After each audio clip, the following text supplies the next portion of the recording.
drug dealers, gangsters, bare-knuckle boxers. You wouldn't want to stay around theirs, would you? Well, that's exactly what I'm going to do. Something tells me it's got to be tears before bedtime. I'm Di Dyer, and welcome to Britain's coldest fridge freezers, featuring all of the hardest geezers in the kitchen appliance world. How are you doing? Good to see you all. Good evening. Thank you for tuning in to this impromptu live stream. So, been some great weather over here lately. Fantastic weather. 32 degrees the other day. Very balmy, and I can hear the old thunder starting to roll in now. So you might be witnessing some fucking thunder and lightning. God damn, it's so exciting. It hits you like a hammer. God damn. That's what Al Finland would say with the Tin Lizzies. How are you getting on? Johnny Sideways, good to see you. So who we got in the chat? Let me say hello to you all individually. Dr. David. Hello, Dr. David. Join me with my guest for weekly segments with Camp David. Oh, hello, David. How are you? Oh, hello, Alan. So what did you have for breakfast today? Oh, mince. So that was a bit of Alan Partridge there for you. Let me see. Dr. David says this will stave off the existential dread like the Carter twins MMA fighting in a skip, or Fred Elliott queefing in Roy Cropper's confused face. Ashley, what's going on?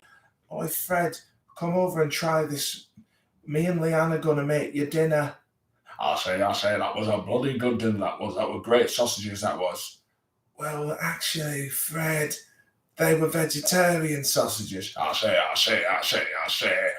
Bugger me senseless. Who we got in here? We got Colin McSimon. How are you getting on? It's going ahead. Sure is. I don't know if you're still around, hey.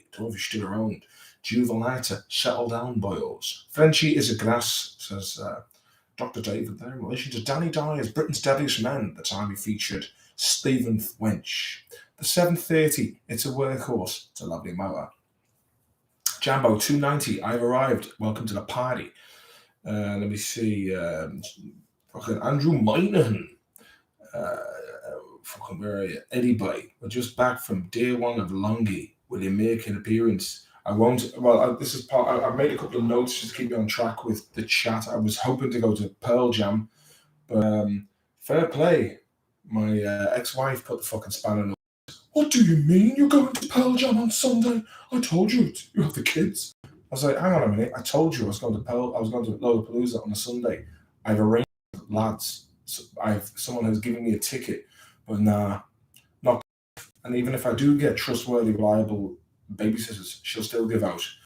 That's why we're not married anymore. But I tell you one thing: if any of you are married, you're better off sticking in it for the fucking long haul, because the bullshit you get trying to co-parent on the other side is it's phenomenal at times. And I wouldn't mind today. I was singing the praises about what a great mother she is, and like the cow that kicked over the good bucket of milk. But that's the life of a divorced man, and the odds of moving to Sweden and becoming divorced when you're an expat is pretty high, because they're great crack when they're abroad, but when they come back, then it's all pie charts and fucking, getting well into the nanny state of like helicopter parenting of the state. I think in some ways, Sweden, great country, love it, very clean, very efficient, but the government and half know your fucking business all the time.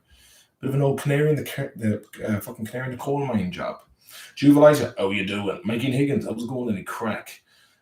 Lulu, oh, we get a session today. You fucking do, Lou. All the way from the Lone Star State, man. I hear you're fucking seceding from the Union. Fucking Tor's up there, smacking away with his mighty whacker. Prodigious Pappy, glad to see you, Martin. How's Uncle Mick and Cousin Lexus getting on? Haven't heard from the long. Get Uncle Mick and Lexus on for a bit of a chat one day for the crack. Grass the Funk, my friend took shrooms the last day and ended up in Rover's Return with Les Battersby. I remember Les Battersby reading about him when I was at Reading and Leeds Festival, and we were driving back to Ireland with McGann, Colgan, and the Viper, Chris. And I remember reading that he turned down Celebrity Big Brother for, I think it was like 150 grand. He was like, no, I'm not going on that. And then the next year he was in need of it, and I think he went on 15 grand. Poor bastard working as a car mechanic. It's not all fucking glitz and glamour in the world of show business. Lulu. So she's gone to Pearl Jam. Oh no, fuck knows what she's doing. Just enjoying the life to the max. I had last weekend off, which was good crack. It was midsummer's here. I enjoyed it. It was a nice time with you all. But yeah, I knew there'd be a catch in the clause. I was hoping to meet my friend Mick Cronin from the band Cronin. Johnny and Mick there, Vikran, Brian, good lads. They're Shane McGowan's local band, and he's drum teching for Biffy Clyro. So I was hoping to go and hang out with those lads, but alas, we will see what happens. How's inflation treating you? Asks Juvalita. Well, you can. I went to the shop the other day to buy some groceries, and my local supermarket is fucking expensive at the best of times anyway. But literally, one shopping bag cost me 50 quid. It's fucking insane. Dr. David says, I always wear a suit, Danny. Cut to Stephen French walking in the park in a Liverpool away strip. It was actually a Liverpool training tracksuit, if my memory serves me right there, Dr. David. Sean, good to see you, baby boy. How are you getting on, mate? Source is the fucking you get for all the fucking you got. You got that one right, Shawnee. You fucking got that one right. Colin McSimon just watched Trainspotting last night. Don't know how I hadn't seen it. What a great film. Fucking hell, don't know how you missed that one. Lulu, I fucking wish we would. Can't remember what I was referencing there. So I've got a couple of subjects to talk about, some spicy subjects. Yes, we'll get into that. But basically, the door is open because it's quite balmy here. But I have a neighbour up the street who has been blasting 90s tunes while pissed and singing very loudly. And I'm like, fair play to him. He's enjoying himself. And I'm not a fucking, I'm a pretty patient neighbour myself because sometimes I do make a bit of noise with the Venga boys. You know what I mean? So, yeah. But hopefully we'll be in for a bit of a light show with the lightning. Fucking spook job like those American horror movies. Why is it always like, it just so happens to have thunder and lightning in great abundance when something scary is happening. It's like, but really the odds of thunder and lightning in Ireland or, continental Europe happens a good bit now and again in the summer. My favourite weather, other than snow or nice hot days, Darren McKinney, pasta and sauce will do the job. Yeah, actually, I'm beginning to think that, if all this shit goes downhill with all this fucking hyperinflation and food shortages and all this kind of stuff on the way, I don't think it'll be a bad idea at all to start just investing in canned tuna, rice, pasta, long life shit, chocolate, antibiotics, painkillers, aspirin, matches, whatever the fuck, you know what I mean? Just start stacking up because we have no idea what's going to happen. What was I going to say? So I have a couple of subjects to get into. I will open my notes. Lovely weather. Yes, it was indeed lovely weather. I played a gig last night in a local Irish pub, and there was a bunch of sound lads from Castlemaine in Kerry. Fucking shout out to the boys, and they were just lamping pints into me, and I was like, I can't, lads. I've got to go home.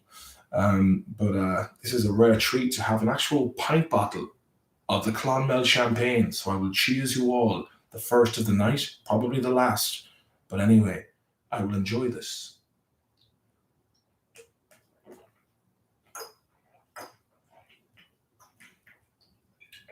Oh, dear Lord. Mother's milk, that is. It's fantastic. Never touched it in Ireland because it was cheap and it gave you heartburn. But when it's in short supply, like it is in Stockholm, it's delightful. It's my drink of choice. Whoa, here we go. Listen to this.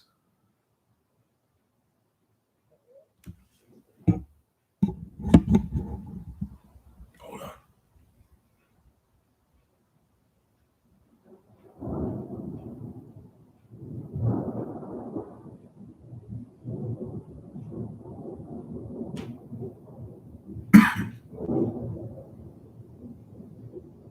Fucking spooky body. Doomsday Kakin. I am aware of no autographs. I am aware of that. Did you not think I didn't know that? Okay, so Yeah, I love a bit of lightning. It's great crack. Last night, great gig, good crack. I'm starting to get handy with the loop pedal, so it's like having two guitarists. So that is good. That is good in Cricklewood. So what have we got here? Yeah. So I was going to put a disclaimer in about the bar. Jimmy Bars, fucking Jimmy Bars, mate. I will give you a call, Jimmy. How are you, mate? Good to fucking see you, lad. Big round of applause there in the chat for Jimmy Bars. He hasn't been on for a good while. I wish you well. I hope you're keeping well, my brother. Okay, well, we got the crash is coming, lads, says Doomsday. Grandmaster Funk says Doomsday Cacking. Jubilita says the crash is coming. I think the crash is going to be on a level like the 1920s Great Depression. It's all fucking engineered, man, because the world, unfortunately, is run by total, utter fucking psychopaths that hate us and we are the carbon that they want to reduce. And that's after many years of going down many rabbit warrens. That is basically there's no other fucking way for it. We have some very greedy, soulless, satanic individuals at the top of this, which I will go into later on. I'm going to try and keep it light though, like Russell Brand does, and he's got 5.5 million subscribers, so he's doing fucking well for himself, man. He's doing fucking well. So Juvelita says the boom has gotten less boomier. It fucking has, man. It's petering out like a fucking schlap on a bed of sand. Donica Birmingham, no autographs. That's his best scene. Hey, do you not think I didn't know that? Lulu, oh, well, la de fucking da. Look at the Hollywood Maloney here. Well, Merch, long time old boy says Jimmy B, the main man, Mikey J. Leathers. Lulu, gotta love the loop. Also, shout out to Boss Octave 2. Handy little touch. I have a Boss ME50 there, but it's just very fucking heavy to bring around. But it does have everything. It's about 20 years old, but still holds up very well. I'm sure they will become something that is sought after in a couple of years' time. So, Grandmaster Funk, well, where Jimmy? Jimmy B, where are the devil's fuel, lads? The cunt. Now the rain's coming. It's going to get fucking spicy. Derek Conway, can you say, living in America?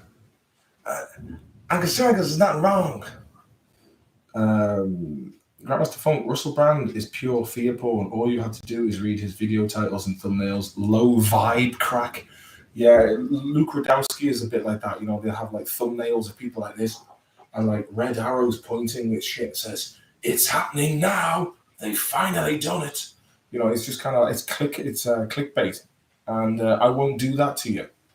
I won't, even though today I did make up this little thumbnail on this video because I want this to be nice summertime vibes. And I think, you know, if I could ideally have it my way, I probably would be living in a nice, chilled out, quasi party place that has vibrant energy, but with a lot of free thinking individuals that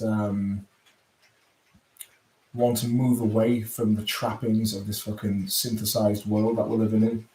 Quinn Hennessy, yo. Richard Guth, my friend used to love building sandcastles with his dad, but his mother thought it was morbid and glued his shut. Very good. Very good there. Reinhard. Oh, here we go. 2, 3, 4, 5. Now the kids might wake up because it's scary, so for them, maybe, I don't know. There we go.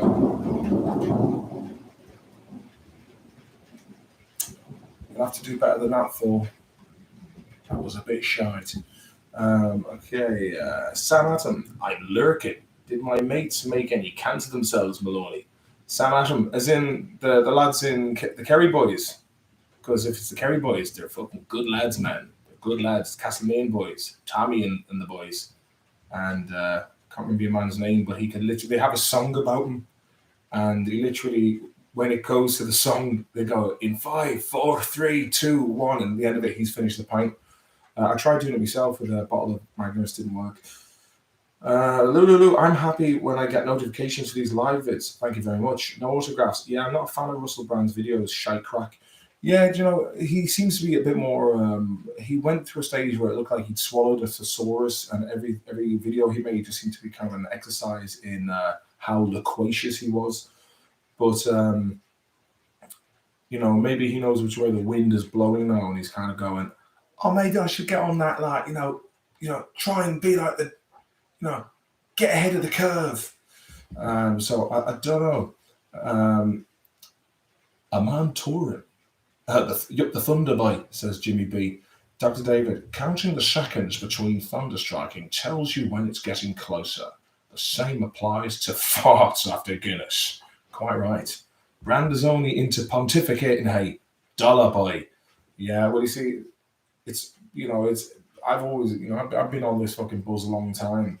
And, I've just basically fucking trying to bring things back into the fucking kind of middle of the road, which is, just like a normal fucking, like how it was a couple of years ago. Bit of crack, like, Paj Mahaj, how's she cutting? Lulu seems like his PR team maybe told him, maybe don't use such big words for the target audience. Yeah, maybe. Who knows?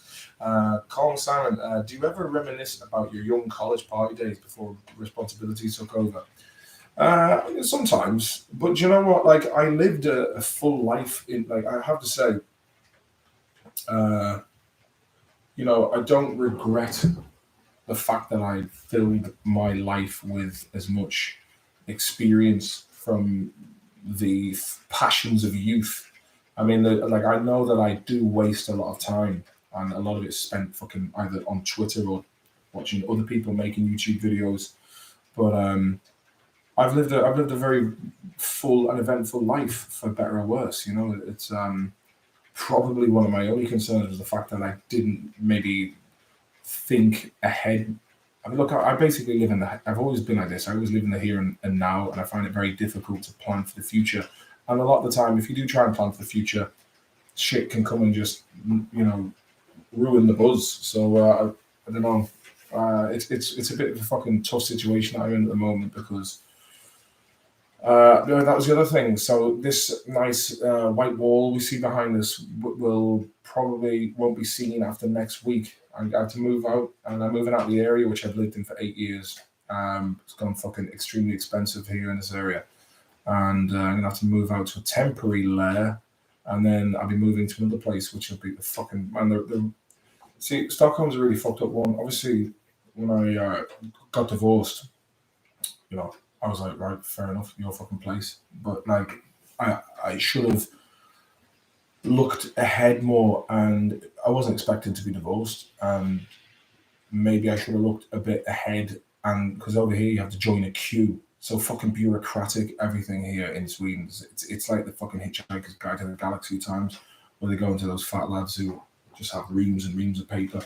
So if I had 10 years ago joined this queue for a rental apartment, I would have had a house by now. So last time I checked in this queue, I was like 8 years away from getting my own place, and even then, that's only to rent it. And like since the fucking 2008 crash and all that bollocks, the banks won't give you the money, and plus the price of property here in Sweden is it's fucking insane, man. It's like bricks and mortar, but for some reason, an apartment that would have cost you about €100,000 10 to 15 years ago now costs €500,000. I mean, it's just fucking completely unsustainable. So things are fucking a bit tough, but like, sure, I'm sure it is for most of you guys as well.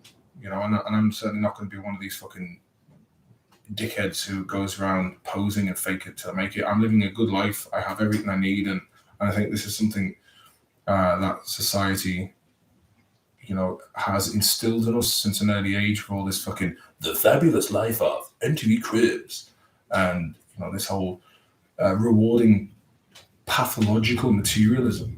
And I like nice things as much as the next man, but I just was never that fucking motivated by it. I had a discussion with my daughter this evening, and we were talking about to be a millionaire or something, to be rich, and I said, well, I just want enough to have security and the options of being able to, just to provide and have your odd holiday. But like, I'm not into fucking chasing riches. And even Lynyrd Skynyrd, man, take your time, don't live too fast. Troubles will come, It will last, or whatever the fuck he said. But he said, don't chase the rich man's gold, because everything you need is in your soul.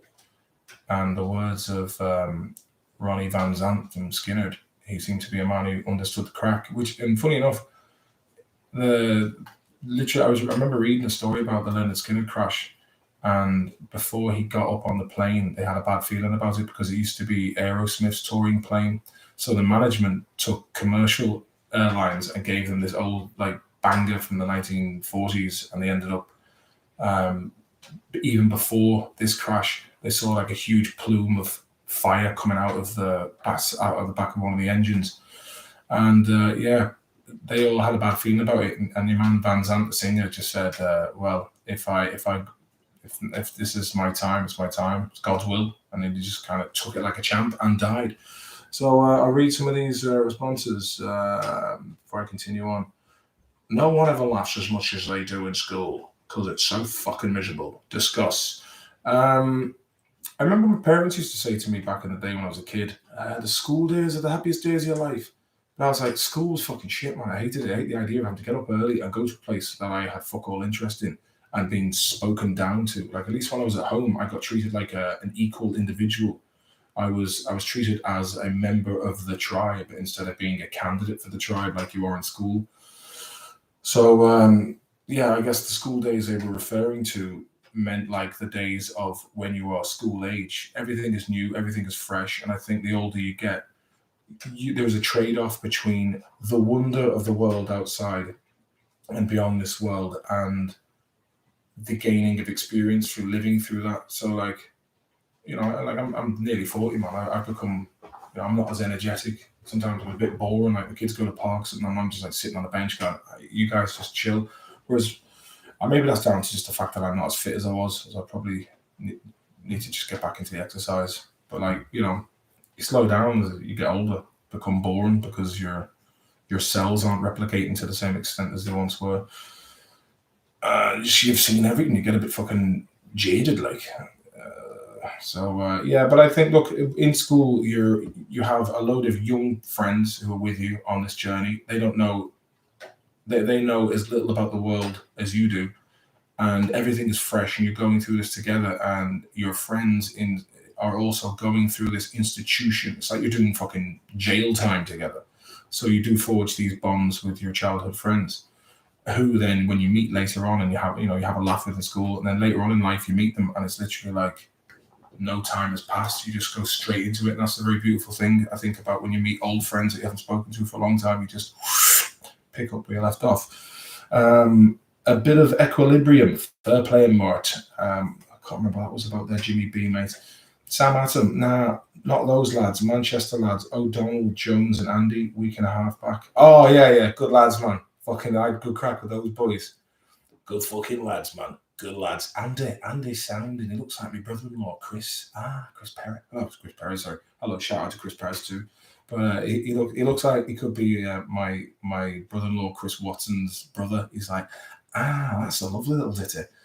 I had good crack with those boys, fair play to them. Lulu, shouldn't regret shit. Wouldn't be who you are today if you change that. Absolutely, man. For example, I was only thinking about the time I got arrested in the big tree and those fucking assholes and the asshole cop who tried to arrest me to make a name for himself. Cost us the Hardy Brooks second film, and I was very pissed off about that. But if that didn't happen, then I wouldn't have my son today, who I absolutely love and adore. And I'm like, fucking hell, I like, if it was over for me in film and TV now, wouldn't care, wouldn't give a fuck. Because as I said in the Simple Kind of Man song, the things that are important in this world are the things that have been inverted. And what I mean by that is family. Like, I think if you look at we've been absolutely fucking played for decades now to basically go against what it is that we instinctively require of community and family, and the sense of offering tribute of creation and labor.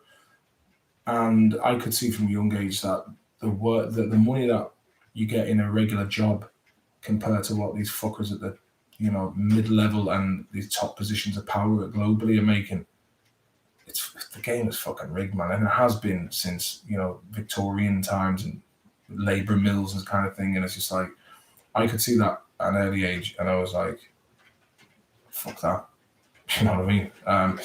But a man's got to work anyway, so you have to do it through gritted teeth. But also, if you are doing work, just take some pride in it, and try and enjoy it. You're always going to learn new skills, even if you're working on a job you don't like.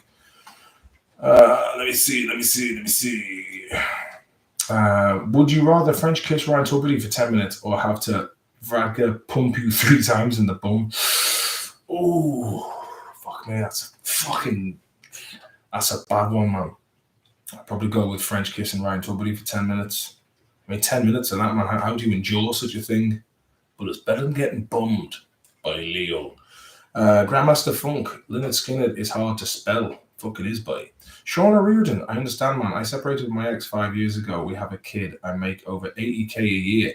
Can't buy a house and stuck at home with the parents. What does this tell you about the society we live in? I'll tell you one thing, Sean. Throw no fucking super chat my way, buddy. I totally get it, man. And I think, fortunately, here in Sweden, they have a more of a diplomatic approach when it comes to the separation of. I mean, whoa, fuck me, man! I can see that one. Get ready for this.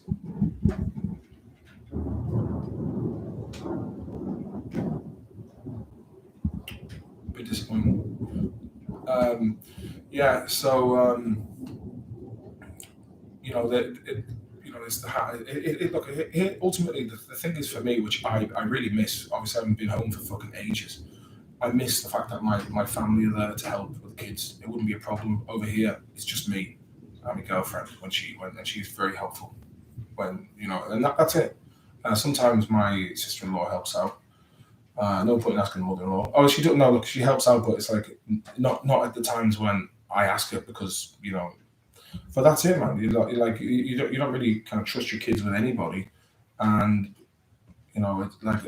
living in Stockholm, it's apartment living, and the idea by definition of an apartment is you are apart. It's an apartment, so everyone's living very closely together.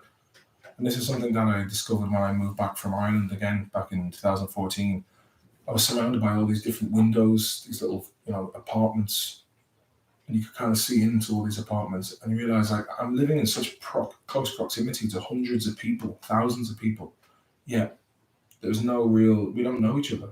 And it's like what Greta Garbo said about being in New York, that it was one of the most populated places she'd ever lived in, but one of the loneliest places as well.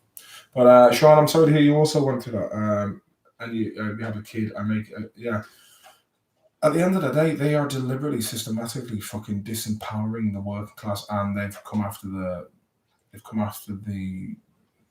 middle class and the lower upper class. I'm telling you, like it's going to be. They're trying to make some sort of fucking. And people say to me, "Oh, that's conspiratorial. That's your tinfoil hat chat." But just take a look around you, like with your eyes and ears, you can see this shit. And it's like the fucking pandemic led the way to this, and now it's basically everything is climate change,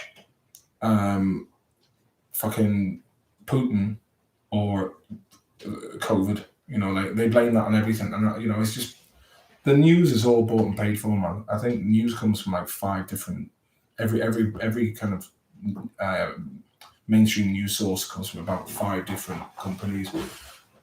Let me see. So Jimmy, that rent doom almost had me today, until realizing now, pint after a bit, work at the German car plant, co-workers named Bon Jovi and De Beer, Steelers Wheel and Bon Jovi and De Beer. Hey, nice savage nicknames. Sounds like great crack, Jimmy.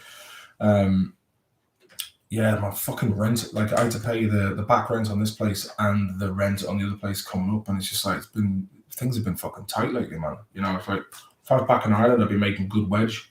But at the moment, I'm just fucking kind of pinned down.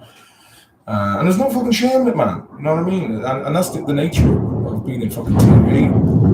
Is fucking I could hear the window shaking then. Well, the nature of being in TV is, by definition, or film or stage, is a feast or a famine, and that's just something. Unless you're like fucking Benedict Cumbersnatch, who came from money anyway, or like fucking Tom Hiddleston, or these rich lads, and they can afford to do it. They've already done their fucking homework. Lord Skidmars, welcome to the ignorant death cult. Sorry, too strong. The ignorant death cult. That's what it is, man. It is like some sort of fucking. It's an ignorant death cult. So things are really fucked up in the world, man. Did you watch the new Beavis and Butthead? I didn't know there was one Paj Mahaj. Let me see. Comic Simon, do you remember any sound teachers at school? Oh yeah, there was a good few sound teachers, and I remember apologizing many years later to my maths teacher, saying I'm sorry if I was a bit rowdy in school and I was kicked out of maths class in junior cert for being expletive. And then I said to her, well, since I was diagnosed with ADHD, and he said that I was actually very intelligent, whereas I was always told I was a fucking idiot by people. You got to be careful what you say to young people, because you can really fucking damage someone's unintentionally, like extended family members, or even your own family, or the inner monologue that you have with yourself. It's easy to fall into the trap of believing shit that people tell you.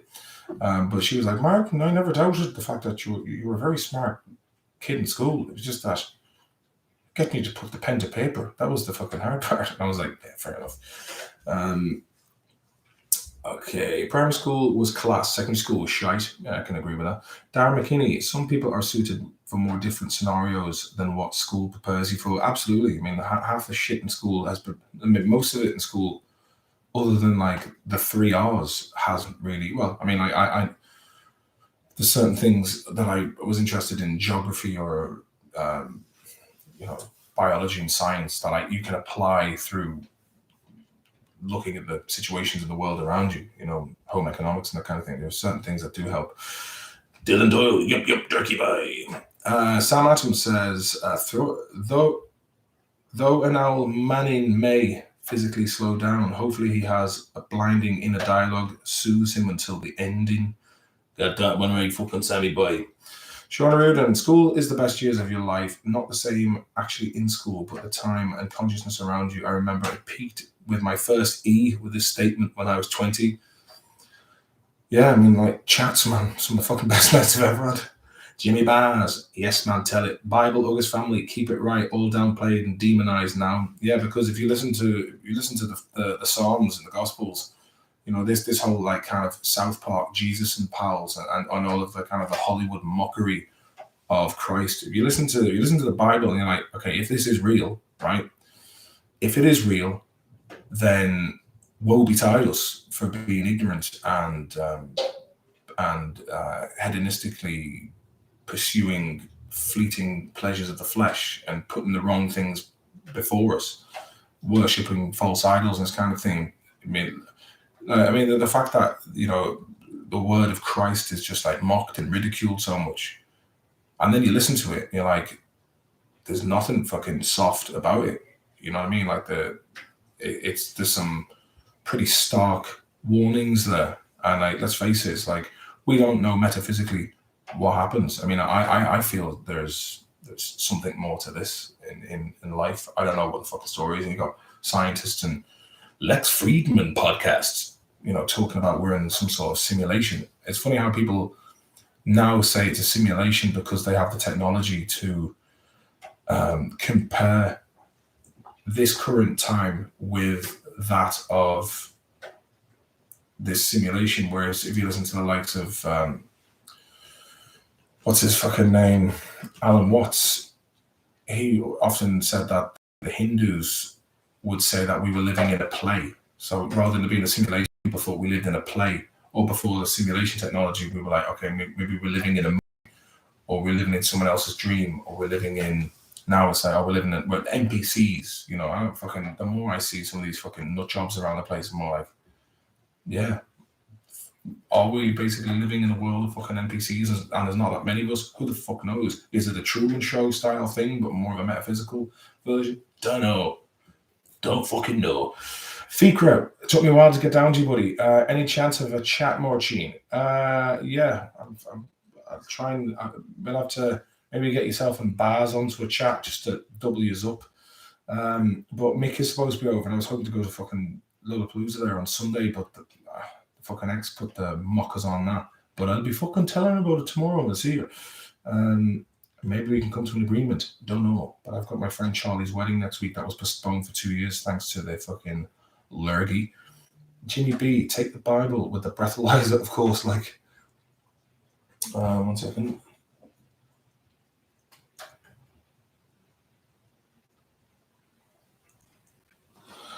Let me see. You know what? I'd rather suck off Ryan Tuberty for 10 minutes than get pumped once by vodka. Juvenile lacking sense of community job. Absolutely. Sam Ashton. Throughout history, it seems one firm amalgamates into another firm ad infinitum until one firm is in charge. There can be never one firm. I mean, things are very, it's a zero-sum game. And I was once listening to a Jordan Peterson interview where he mentioned the fact that just by definition of chance, if you give like 10,000 people a coin and you keep going in the coin toss, you'll eventually get to someone who statistically won, and that's pretty much how business probably works too. Paj Mahaj, thoughts on David Icke? I like David Icke. Sometimes there'd be times where you'd be listening to some of the stuff he'd say, and it's like ritual sacrifice, and you'd be like, he's got a really fucking he's got a great voice to nod off to. Sometimes you'd be like, when it was on YouTube, banned now, like all the good ones, you'd listen to him, and then you'd drift off, and then you'd be like, Satan stuff. You'd be like, you'd wake up, like, this got fucking out, it's a bit heavy. I have to say, Gareth Icke, who was also on the show, great lad, he put up a thing on his Instagram page the other day about how this new award-winning lab-grown meat tastes like human flesh, and it's won awards. And like, what the fuck is going on here, man? I mean, like, the more I look at this, the more I look at the world, the more I look at these biblical prophecies, and you kind of wonder, like, if you go back to the days of Noah before the flood, that there was like the world was just insanely immoral, and you kind of wonder what kind of fucking heinous shit was going on there, and that's like, it could be an allegory for something, but like what I see around me in the world today is just, man. And if you feel yourself that, maybe there's something wrong with me, I think it's the fucking world around us, man. It's just like, it's one big, I mean, when I talk about the reverse psychology, for example, one thing is for women, right? They've been sold this lie, and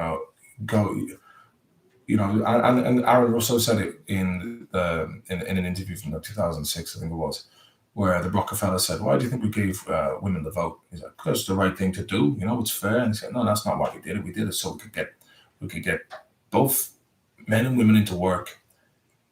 We can basically wage compression and then tax both of them equally, and then put the kids into state school, and then educate them with the indoctrination that curriculum that they offer." So you have women now who, I mean, at the end of the day, like this, women and men have been fucking divided against each other and made into competitors. Whereas, as my sister once said, from a Lebanese proverb, that men and women are both like two pillars in a temple. They're apart, but together they're holding up the structure. And I tend to agree with that. But if you put them into competition, and then you start putting like smaller subcategories of people and pitting them against each other, who wins? Who benefits? Kate Bono at the end of the day.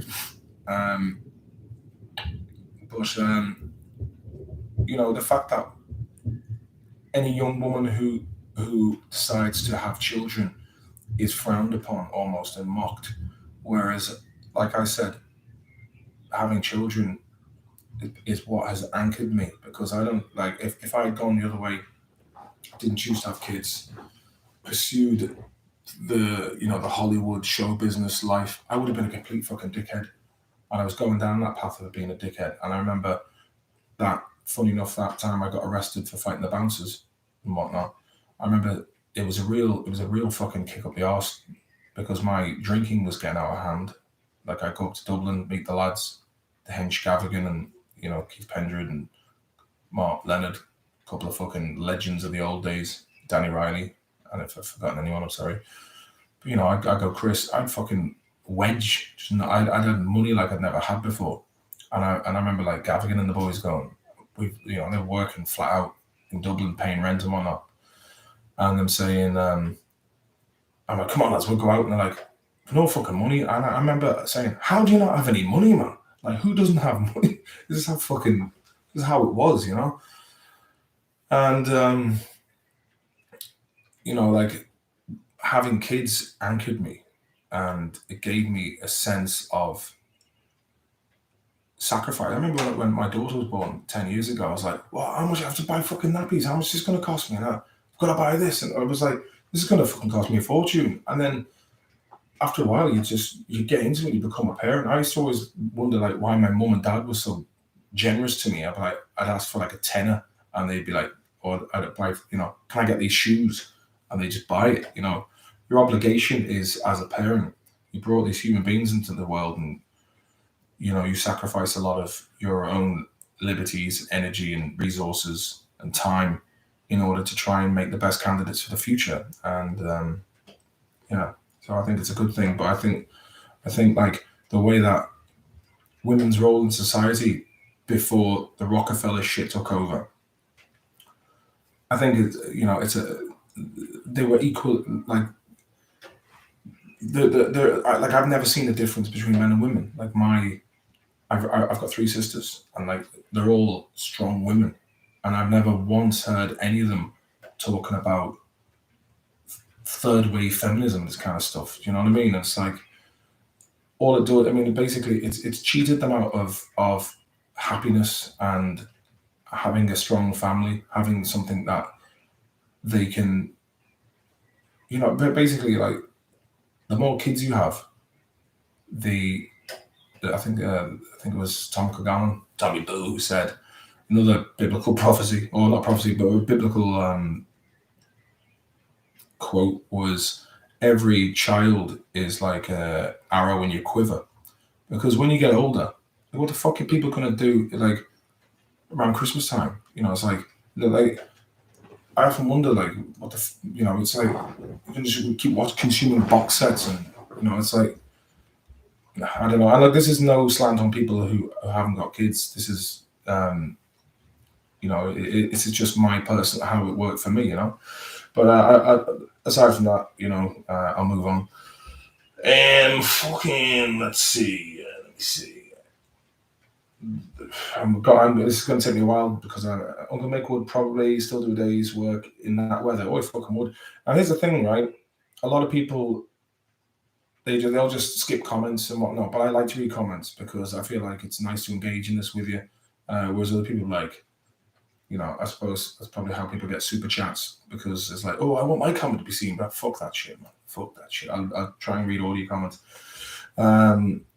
Dara McKinney, Killy Murphy boys, Dr. David, the market is a convenient excuse for immorality. Powerful people act as if they need to pay tribute to that deity by commanding as much money as possible for growth, no matter the ethical issues. It's all growth and progress.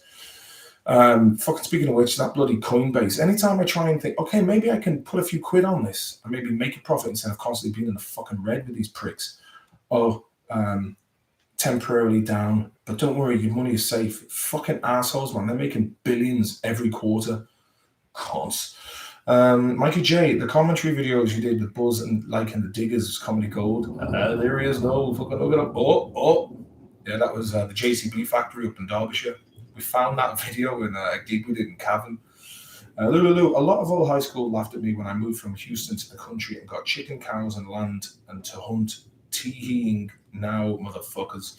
Who's teeing now? Yeah, that's what we should be doing. Decentral. I mean, it's no longer this bullshit paradigm of left and right. It's basically statists and those who want to be free and independent and have small governments. And it's centralized versus decentralized, organic versus synthesized. It's basically, it is We need to go back to nature. We need to fuck off all of this, sci-fi shit that we're sleepwalking into. Let me see. Heroin with Steez. Have you ever listened to Christian Drill? What is it? A rap? No, I haven't actually. Please elaborate. Lord Skidmarks, I feel like an eagle amongst pigeons. This is the righteous way, Mr. Skidmarks. But your name sounds like shit. Shauna Reardon, have you paid much attention to Thomas Sheridan? Check out his videos today on abortions. He makes some great points. I totally recommend. It's never black and white. No, you'll find that it is very nuanced, and the older I get, when I was younger, I used to see things very binary, very black and white, and it's not. It's a very big grey area, to be honest. And I thought the referendum in Ireland was basically handled in such a way where it was like black or white. I think they could have compromised somewhere in the middle a bit more, just to kind of keep. You should aim to keep as many people, the medium of the bell curve satisfied first and foremost, and then deal with the people on the outliers groups. Because if you start catering to those on the minority and the fringes at the expense of everyone else, that's going to cause a lot of social tension. I mean, that's just fucking common sense and observation, which a lot of people don't seem to have anymore. Michael Murphy went to see Guns N' Roses. What? Fuck, they were in Dublin. I didn't even fucking know that, man. If ever there was an excuse to come back to Ireland. Axel did pretty good, I'm sure he did, man. Slain 5 years ago was fucking great crack. I didn't know they were playing in Dublin. I did not know that. Lulu, wedding, lovely. Give me your best from someone she will never meet or know or ever think about again. Fair play to Lulu. I'll pass that on to herself. Pastor Sprinkler, 2000. How are you doing? Here. How are you getting on? Good, mate. Dr. David. Man, have you seen that doc on Netflix? It turns out a series of unexpected events took place and were presented in a manner that contrived suspense. It was mad. You have to watch it. Yeah, when anyone ever tells me, oh, have you seen that Netflix documentary? I'm like, I wouldn't go to Netflix now for factual documentaries. They'd be quite good at omitting like large linchpins of information about certain things, such as Ghislaine Maxwell and Jeffrey Epstein, where basically you have a woman who's gone down to 20 to 30 years in prison for procuring children to nobody. I mean, this is why Rome fell apart, man, because it was decadence, it was fucking apathy, it was corruption, to the point where if you have bad, nepotistic, self-serving, psychopathic, greedy, fucking deplorable cunts at the top, why would anyone, you lead by example. And that is a really bad example for the rest of the world. And what we're currently seeing now, example, Sweden and Finland have joined NATO because of this fucking war that could have very easily been avoided. And God knows what the fuck was going on in Ukraine with Zelensky and the money laundering and the fucking Nazis and all this mad shit that you never hear about. Where basically, I think, again, I condemn all forms of violence and war. But I think this is a very convenient way. I mean, it's funny how these sanctions have put up the inflation, even though all this inflation and this crash was long on the way before COVID even fucking came on the picture. It was going to happen. And maybe COVID was the fucking front, and also people got rich off the back end of it. Fuck knows, some weird shit was going on there. But the fact that thank you very much for that super chat, Sean. It's very kind of you, mate. You're a genuine lad and deserve a break, man. Bring those great kids out for a lovely day. No McDonald's. A nice trip, some quality food. Sean, you know what, mate? Thank you very much. That's very appreciated, because I know everyone's going through hard times at the moment financially, and I do appreciate that. And also, I wanted to thanks for reminding me, because there are people who donate to me on PayPal, and I just want to give them a public shout out. Neil McCarthy, thank you.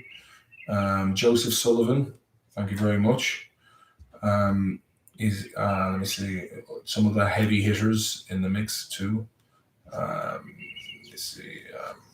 Manda, Roisin, CM Fox, for the play to you, buddy.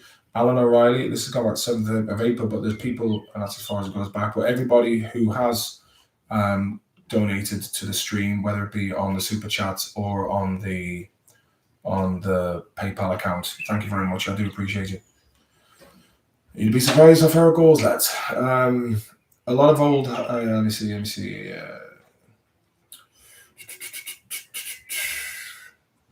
So yeah, basically I'll go back to Richard Branson's over there, Ben Stiller's over there. Who's the next? Fucking Will Ferrell, Dave Grohl. You know, it'll be fucking Kerry Katona and Jedward next. Do you know what I mean? And I mean, maybe myself and the fucking boys might go over. I was actually looking at the price of hotels today in Kiev. £8 a night for a hostel, man. I'm fucking, you know, I might go over there for a week, and things would be pretty fucking chilled. I'd say. You can ride around scooters, bathe by the Dnieper River, and just eat local cuisine. I fucking might do that.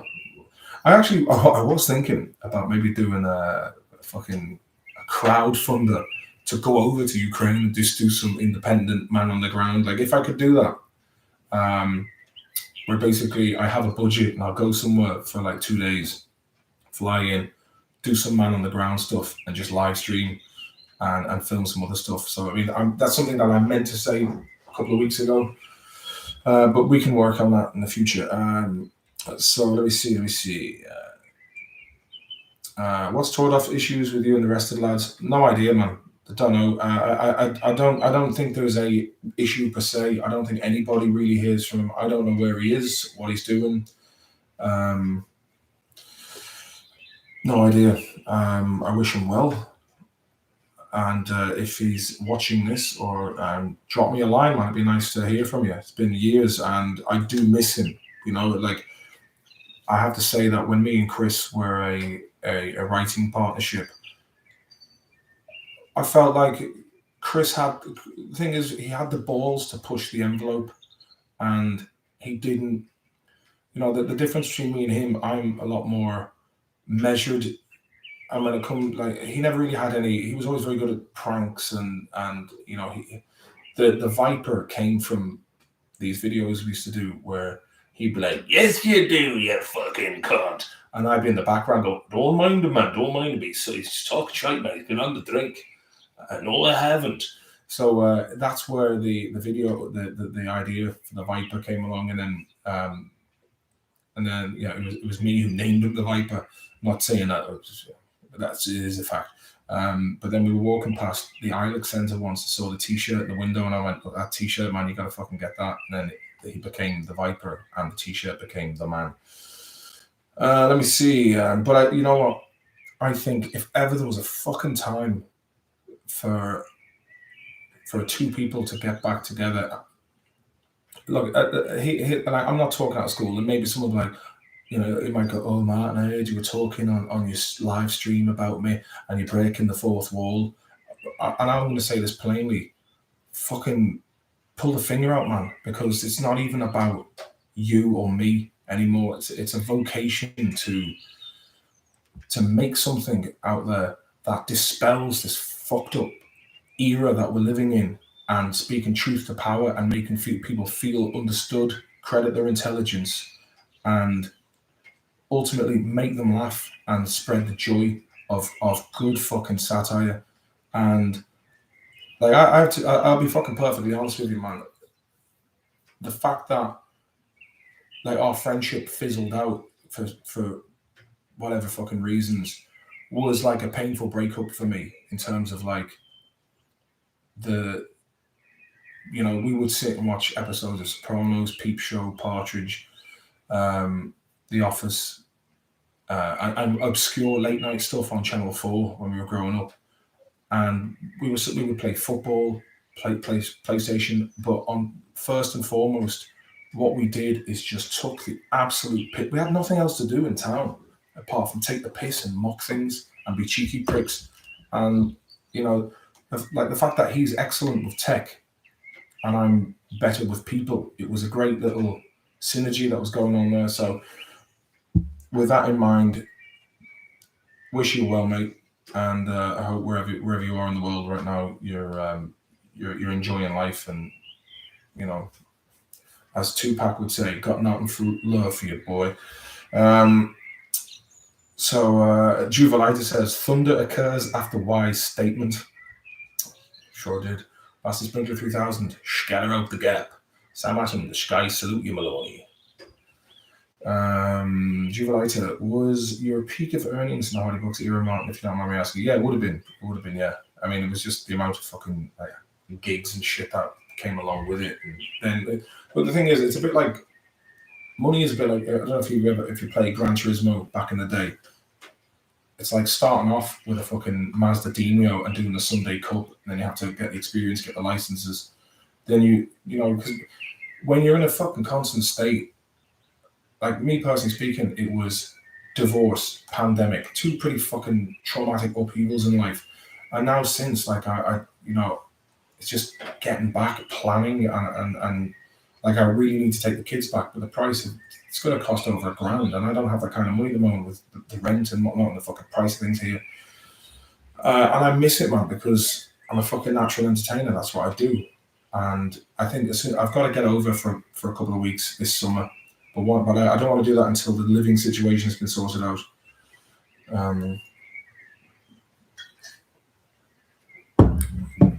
But yeah, there was some fucking milk and honey in those times.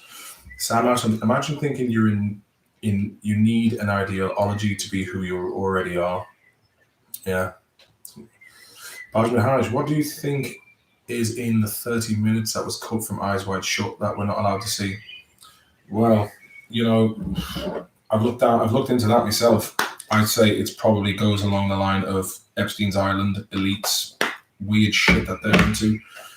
I'm fucking glad. It was like the time I had Eddie Bravo on the podcast. He's like, "Yo, dude, if I was fucking like young and they were like, yo, man, you want to come out and hang out on this fucking island?" I'd be like, "Sure, dude." You know, and you think, you know, like I said, man, weird fucking scenes inside the gold mine, eh? But I reckon, look, Stanley Kubrick put like every fucking frame nearly he laboured over and was obsessive about. And I think the fact that they cut it and then he died at the same time is pretty fucking suspect. But again, the amount of fucking crazy shit that has happened in this last 3 years alone, you know, nothing surprises me anymore. You know, we're dealing with something that is, you know, otherworldly from an, you know, and it's like, okay, biblically speaking, Book of Enoch, you know, the Nephilim, the fall of, you know, the battle between Lucifer and God, pride before the fall, casting of the, you know, there was like I had this conversation with a daughter earlier on about, you know, she's like, why is it that animals aren't, you know, like they just, well, it was basically, we were talking about, like, which I meant to get on earlier on to, about what I was saying about, like, for me, I just, I had an interesting discussion the other night with an American lad called Smitty. You know, we were talking about, like, the ups and downs of, you know, showbiz and that kind of thing. And he said that the writer, was it Kurt, the guy who did Catch 22, but his friend, his name escapes me at the moment, I can't remember the book he wrote. He basically, they were hanging out with some multi-millionaire guy, and then this one guy said to the writer of Catch 22, he said, "This guy makes more in one day than what you'd make from selling a book." He said, "Well, the difference between me and him is I have everything I need." And I kind of feel the same way. And that led us on to discussing, you know, my daughter asked me about animals. And, you know, the animals don't go around, they don't need to make life more complicated like human beings do with introspection and like complicating things. You know, it's the animals will get what they need from the world around them. You know, like killer whales don't have to fucking worry about opening beer cans and building fires. Like they're a crocodile, apex predator, basically gets his food from hunting, and it doesn't need to evolve any more than it already has. Snakes, you know, everything in the natural world has been evolved or has been created, whatever your stance on creation versus evolution is. Everything has a synergy, everything has a balance, and human beings come along with self-awareness, and it's like I said, well, there's the story of Adam and Eve, but there's also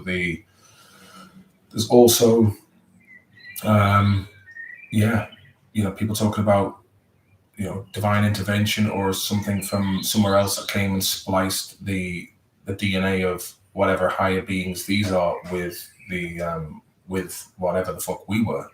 That missing link that no one seems to be able to find could have well been gene splicing. And then again, the book of Enoch, and then you talk about like the Canaanites and Goliath, that they were basically the descendants of the fallen angels who married women of men and had giants. So it's very interesting.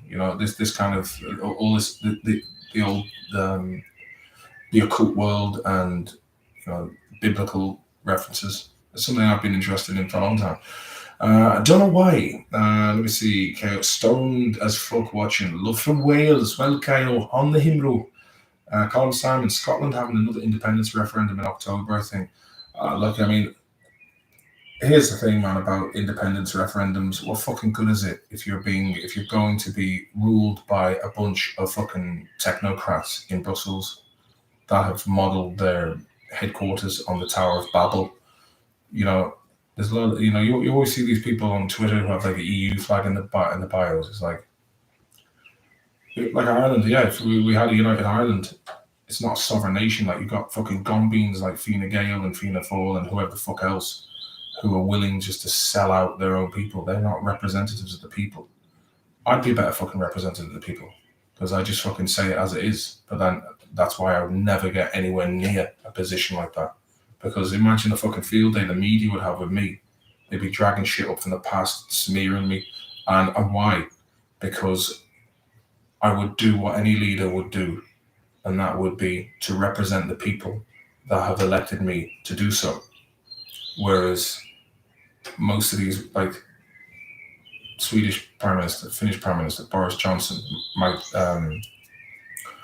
Arden, Trudeau, Biden, the list is endless of these heads of state that are basically all World Economic Young Forum leaders. And these are all people who want to get the fucking slice of the pie. And it's like, what good is the world if you lose your soul in gaining it?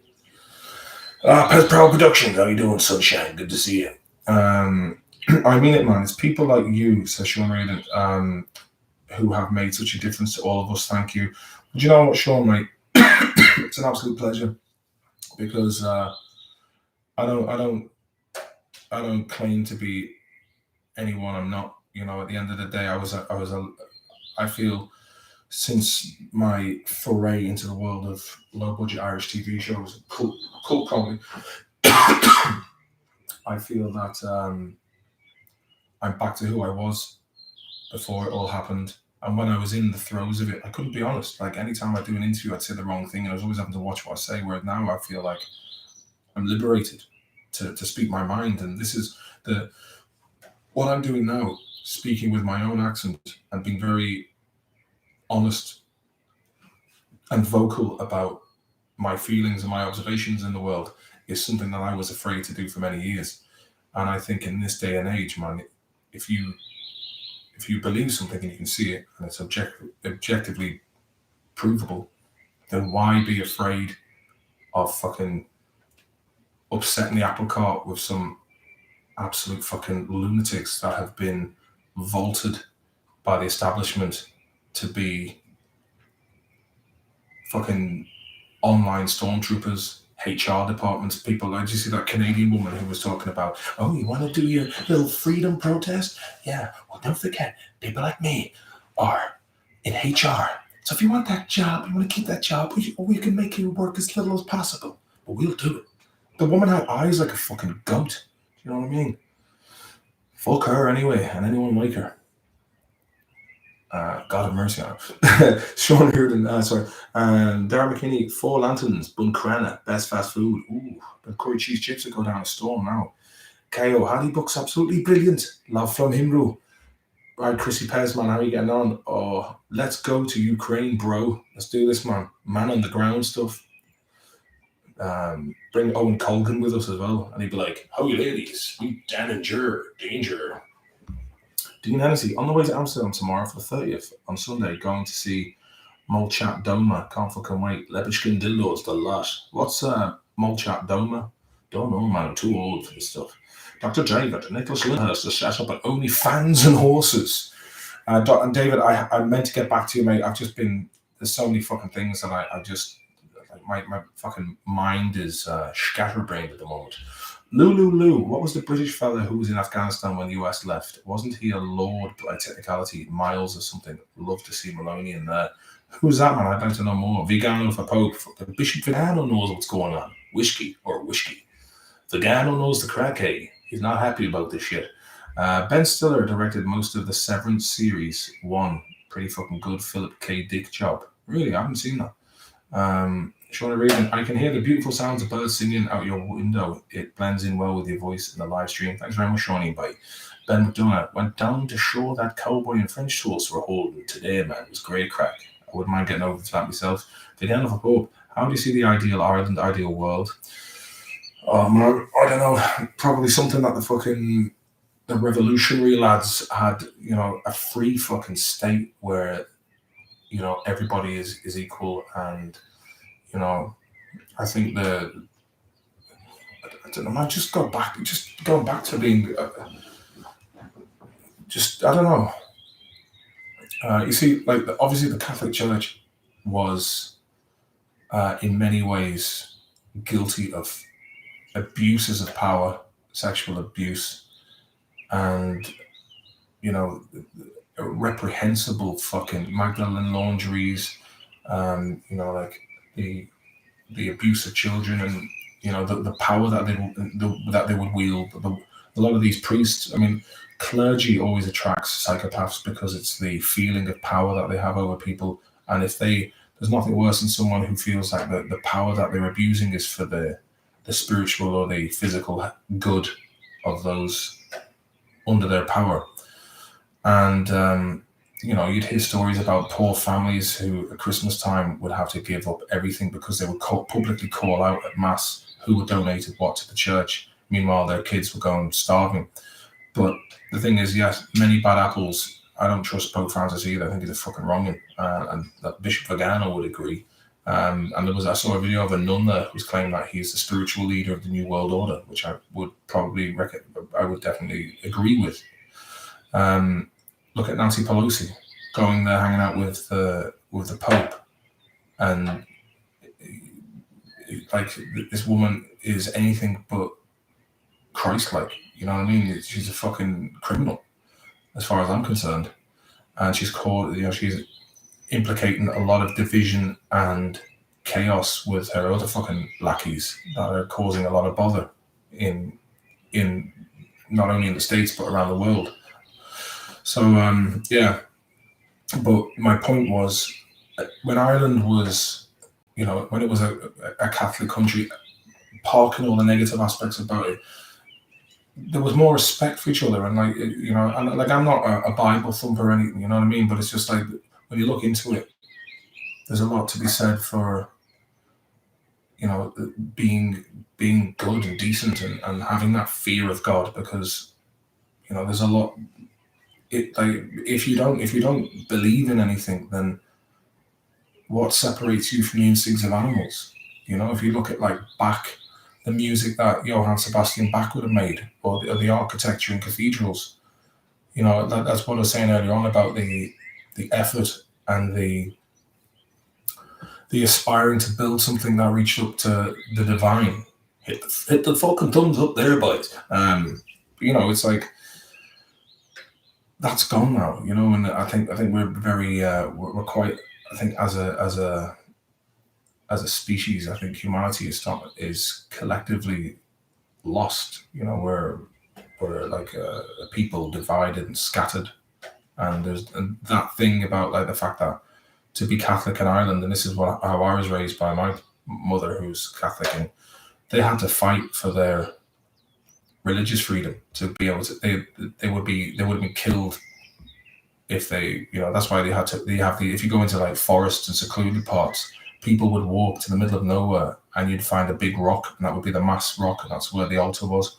And so and people were killed for their beliefs. And you get these fucking kleptocrats and weird cunts who come along and then, mock many years of that by saying, oh, religion's for idiots, it's open to the masses. Organized religion, yeah, it's corruptible, it's a power structure, I totally agree with it.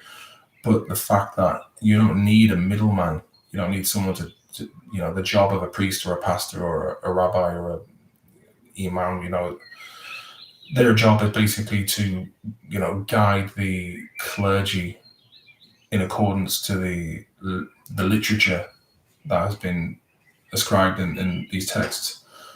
But in terms of Christianity, you don't need a middleman to have a relationship with God. And,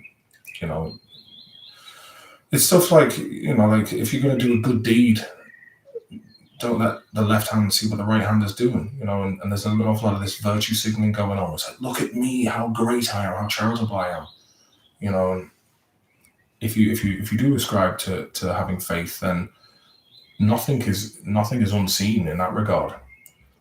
And I think basically when people had more of a, some people will argue, oh, Richard Dawkins, the God delusion. It's like, oh, live your life now in this world because there's not going to be another one. I don't like the idea of that one. I mean, we really do not know. It's a 50-50 shot. Okay, let me see. Ian McGarr, how we doing? I'm Martin, hope all as well. Dean Hennessy, banned from Belarus. Okay. What are they called again? Just throw that in again in the comment section. Zamatin, thoughts on Paul Merson's persistent betting demon? He was also on the fucking schnock. Look, unfortunately, everyone has their weak points. Everyone has their vices. I hope he gets help for it, man. I think gambling is probably the most... He's a fucking degenerate gambler. Actually, funny enough, I was watching a video called Sopranos Theories about... There's the episode Chasing It when Tony just started developing a gambling addiction. And,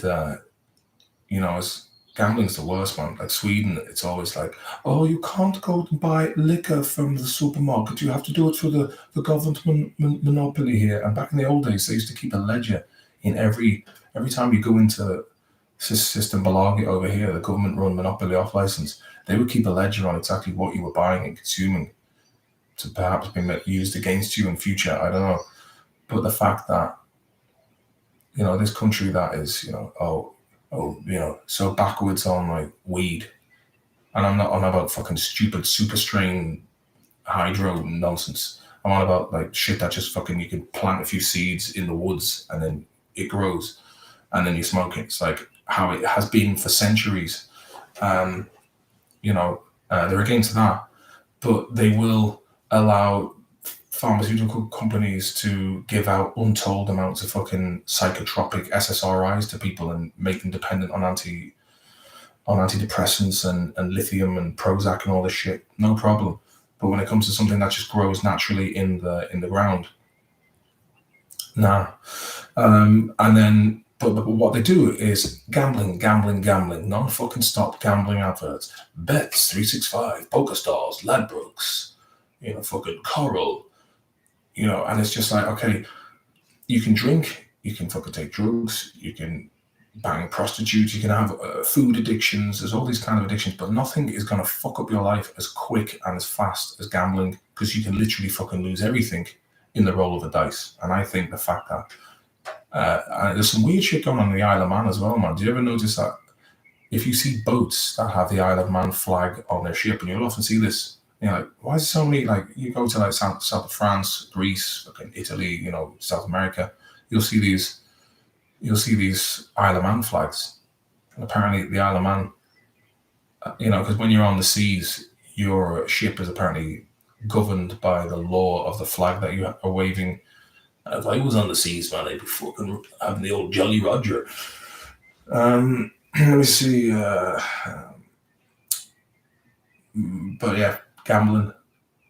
I found today. I mean, I've got a lot of stuff to rinse before I move house. Like, oh, kids' clothes are too small, and I was like asking the mother-in-law, like, where can I drop this off where I know it can be reused? And she goes, oh, don't drop it to that place down the road, because they say it's going to charity, but what they do is they then sell it and make a profit, sell it to poorer countries. So it's not so people are going and going, oh, I'm going to put this into this clothes bin and it will be sent off to more deprived parts of the world, but this company's making money off it. And Sweden's a lot like that. It's like, oh, but we're so good and kind and virtuous, but there's a lot of little side hustles that make a big money.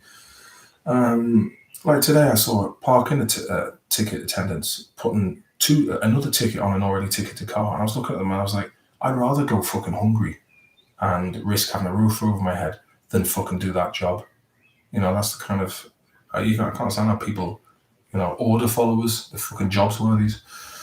Okay, let me see. I'm going to wrap this up soon, lads. People are fierce, ignorant, and nasty nowadays. There is a nastiness, yeah, definitely. The way people talk to each other now is awful. It's fucking shocking, man. It's but they've been divided, and it's getting to the point where the differences are nearly irreconcilable, and it's like the dehumanization of one another. It's fucking is nasty.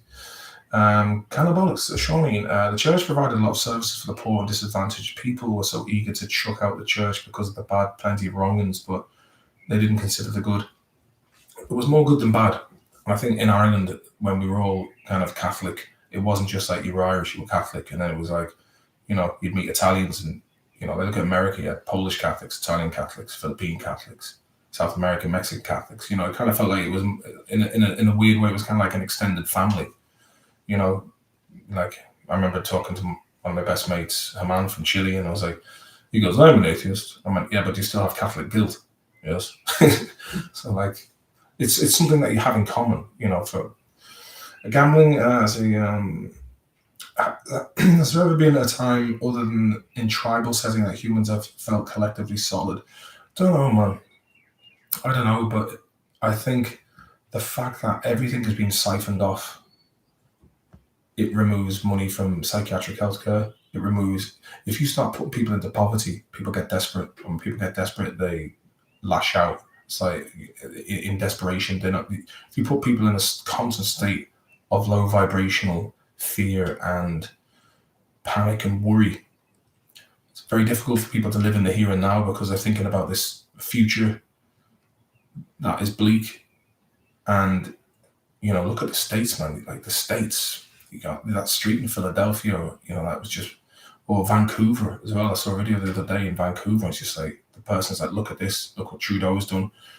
Oust these fuckers out of power, man. Get some good people in. Seriously, like, it's, you know, judge a fruit by its or judge a tree by its fruits. What fruits are these fuckers providing? Like, they're plunging the world into fucking abject chaos and poverty and division. And it's like, these cunts have got to go, man. Get them out. And I don't think fucking voting's going to cut it either. I think I'm bad for saying that. Blow me. Obviously, you guys agree with that. Okay. Molchat Doma. I'll check them out. Jubilita. Gambling is the only disease where you can win money. Ian McGar. Oh, you feel sad? Okay, take 10 of these pills a day. Feck off. Sam Martin. I'd have my flag aloft to fuck. I'd have a butcher. Ian McGar, yes, Martin, we'd a charity here who were caught selling the donations and staff were pocketing the money. Stealing from charity, man. Fucking lower than a snake's belly. Big business charities spend over 90% of donations on wages, rent, admin. Do you know how much these charity CEOs get? They're on like $1 million a year, man, more. It's fucking crazy. The dude, 2112. Hello from Muff, County Donegal, and the fucking Donegal boys, hey. And in sporting news, Mayo lost to Kerry at the weekend. So I guess it's better to lose now than fucking have the usual, we'll do it this year, lads. Only to have fucking palpitations on the day. Are you going to watch the UFC tomorrow night, Martin? Just asked JB. Probably not, but I mean, I have the dodgy box, so I probably could watch it. But we'll see. Maybe I will. Fuck it. Thanks for reminding me what time she on. Muff Donegal for your spot. Donegal folks are fucking sound, man. They're fucking sound. Well, look, lads and ladies, if there's any ladies watching, I've enjoyed this. This has been a nice little stream, and yeah, look, for me going forward, I'm just going to fucking speak my mind for now, and I suggest all of you do that in your own life. Maybe not a bad idea to stock up on commodities, because you know, if you've got a large freezer or a way of preserving food, what harm? You know, it's not going to do any harm to have some. If you have your own garden, grow veg, you know, and Yeah, and just be good and kind to each other, man. And if you do find yourself getting annoyed with people who have different opinions to you, just remember that they're human beings behind the screen. And I know maybe they don't show the same dignity and compassion for people with opposing views to them, and a lot of these people who seem to be quite unhinged, we don't know what led them to be this way. And we all started off as kids, and so today I'll finish it with this point. There was a woman who was collecting cans out of the bin, and you could kind of see that she her face was rough, and she looked like she had maybe crystal meth problems or something like this. And again, I was talking to the daughter about this, and I was saying, see that woman there, people would look at this woman and be like, oh, look, she's like the bottom of society. What, look, she's blown it. Whereas I would see someone who was raised in a family, someone, whether it was a love family, whether it wasn't, but there was obviously something that turned to addiction there. And things can go wrong in people's lives, and sometimes it's easier to numb the pain and the anxiety with whatever the vices are that take a hold of you. And if you lack that support network, family, and genuine friends around you, or even the kindness of a stranger. I mean, sometimes you might meet people you've only ever met once in your life, but they might say something to you very profound. I mean, for an example, I met this lad called Eric, who I was training with years ago in All Stars, and he was going to give up doing mixed martial arts. And then about 5 years later, I see this big fucking buff lad with a shaved head. And he was like, you remember me? And I'm like, oh yeah, man, I remember you. And he goes, yeah, we met in All Stars, and you told me to continue. And when I was going to quit, and I did, and now I'm competing in a championship on Sunday. And I was like, oh, cool, man. So I was like, young people growing up as well, try and steer them on the right course as best you can. And if you see someone who lacks that guidance, man, step up and take care and play it forward. So, yeah. So thanks very much for the super chat there, Sean, mate. You're a fucking good lad. And you're always have me back there on fucking Twitter, hey. And if for any of you who don't know it, I'm Eddie Durkin on Twitter. You can get in touch with me there as well. Thank you for everyone who super chatted tonight. And you can, if you're watching this later on, you can also donate to the paypal.me/Maloney's Digest, or you can set it and forget it on Patreon. I haven't really been active on Patreon, so anyone who was a patron of the Hardy Books podcast, sorry if not being too active there, but it's just been a bit overwhelmed with all the different fucking social media stuff. And so I'll take these last ones. I need a food tinning jobby. You can get one. Connor Liverpool, Maloney, do you not know Gibberish Beast on TikTok? No, but I can check it out. If you're on TikTok, follow me. Let me see what my handle is there. I've started a new TikTok page. Let me tell you what it is now. I think it's like Eddie Durkin Official. Bear with me now. Hey, fucking TikTok, man. I had to go on it.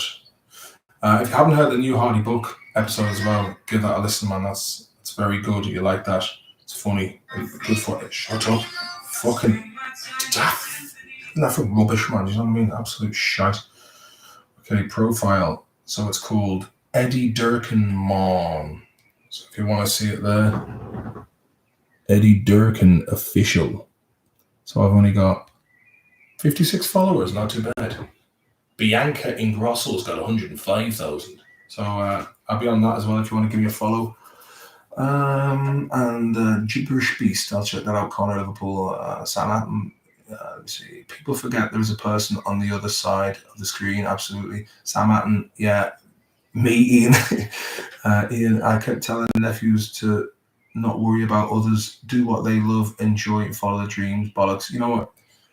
Fuck what some mean people say, because growing up, sticks and stones will break my bones. None of this fucking pussy ass hate speech. If someone's dick to you, you fucking brush it off. Because my mate Rod said to me, he goes, I gave my brother some fucking good advice a couple of years ago. I go, you're a fucking sound lad. If someone doesn't fucking like you, they're the one with the fucking problem. So there's that. Give Judah Beast a follow. He's a load of high books on it. I will indeed, mate. Thank you very much. Juvalita, thanks very much for the super chat there, buddy. Yo, where's Malish? Yeah, here's the other thing. So fucking apparently we're left with a €1,500 fucking vet bill because I went into the dog, as it is an indiscriminate eater. He literally eats shite, any kind of shite, doesn't matter. Shitey the better. Dead birds, whatever. But he had some fucking gastroenteritis or something. It was on midsummer, so it was a bank holiday. So I don't know if it's 500 quid or 1,500, but it's just one thing after another. But that's life. It got me health. But come here, listen, everyone. Thanks very much. I hope you've enjoyed this stream. And if you've got any mates, man, who just wouldn't, you want to fucking get them into the chat here and have a good crack, spread the word, lads. Spread the word. It's a nice little crew here. And hopefully I'm going to get back to Ireland and England, start doing some gigs. And we'll hang out in real life. So I'll keep you all posted there. So I've got to get some gigs booked in. But enjoy your weekend. Have a lovely time. Thanks for listening to me fucking rambling on.